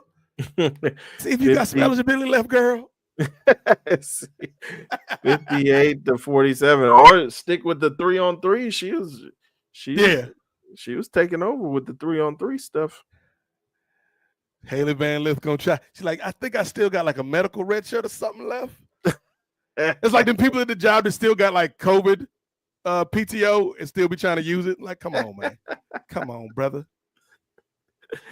Or like still trying when they had the unemployment, trying to drag out that COVID unemployment. Why somebody sent me a link yesterday again? This is how misinformation and disinformation get spread. Talking about, Trump about to come through with another stimulus. Stop. I said, come on, man. Like, no deal. But yeah, for me, you can check me out here at Nefarious Media Network. Sign up for the Patreon, patreon.com/Nefarious Media Network. There it is right there, ladies and gentlemen. That's where you can support the channel. It's where you can also get over 300 hours of audio and video talking about sports, politics, pro wrestling, pop culture, all of that. You can also find me over at Post Wrestling with the NWA podcast, and also maybe some other shows that may pop up during WrestleMania season. Just keep your eyes and ears peeled because Post is doing big things, man. Shout out to Karen Peterson and Kate from Montreal. They out here. I said it on Blue Sky last night, man. They out here like they on a Bird and McHale grind right now. And I'm not just saying that because they white. I'm saying it because of the proficiency of the podcast that they produce in Ray Williams. They out here doing good work, man. They just did a review of the Luna Vachon documentary. That's a really good conversation between the two of them. So I recommend people checking that out. Also, WH Park, Rich Fan, they out in Hell's Kitchen on these Daredevil streets, Ray. So check them out for that. I'm trying to think anything else. Oh, tomorrow night, I think I'm going to be on with Ryland Turner for Ryland Turner Sports, talking about baseball and probably some wrestling too. And then next week, we'll be back here at Nefarious with something. I don't know yet. We'll be back with something. I know it's not going to be Avengers Initiative. I know it's not going to be SBF. So that leaves either it's probably not going to be Ring Theory because I don't want to launch Ring Theory until May. Like we really either right before or right after Mania. Right. So it's probably either going to be another parlay or it might be Kings of Sport proper. Kings of Sport coming back. Yeah. Actually, you know what? It is going to be Kings of Sport because we'll have our championship matchup set by then, I think. That's in true. the NCAA. So yeah, next week, Kings of Sport. Myself, Ray, Chris, probably, maybe a guest. We'll be back talking hoops, pro and college. Maybe some Stanley Cup playoffs if that's what Ray's into. I'm not gonna judge you, brother. And maybe some NFL talk too. Maybe Aaron Rodgers will have a home by then. Mm-hmm. Maybe the tush push will be banned by then, Ray. That's what they're on now. They try to ban the tush push on these streets. Now that they got a ring. That's it. So we'll see. We'll see. Next week, Kings of Sport. We putting it down in pencil, not in pen. Gotcha. Maybe that erasable ink they used to have back in the day, which never made sense to me, Ray. Like, why would you make a pen that you can erase? But one thing that we are not going to erase is this network. We are over 2 months in, and we appreciate everybody for rocking with us. Follow us on all the socials that Ray posted earlier. And if you like what we're doing here, and if you're subscribed to the Patreon, share it with your friends. Let people know, because the more people that are part of this community, the bigger we can grow, and the more ducks we can feed on the pond, Ray Williams. Yes, indeed. So with that is going to end tonight's episode. Shout out to everybody that watched live and the people watching or listening in the future. And we'll be back next week with more from the Nefarious Media Network. So, for two-way Ray Williams, for them folks on Deal or No Deal Island, for Sage Steele, and for Stacey Dash. But most importantly, for Halle Berry. She back, ladies and gentlemen. Yes. What a time to be alive. Remember, only 390 more days. If you can hold out 390 more days through all of this foolishness in the world, we're going to be in the theaters together. Not together, because that's a big-ass theater to get all of us in there. But we're going to be at theaters simultaneously around the world watching Halle Berry in this Avengers Doomsday. We just got to make it 390 more days, y'all. Indeed. I am the Godfather, Nate Milton, and this has been the Parley. See y'all next time. Hit the music, Ray.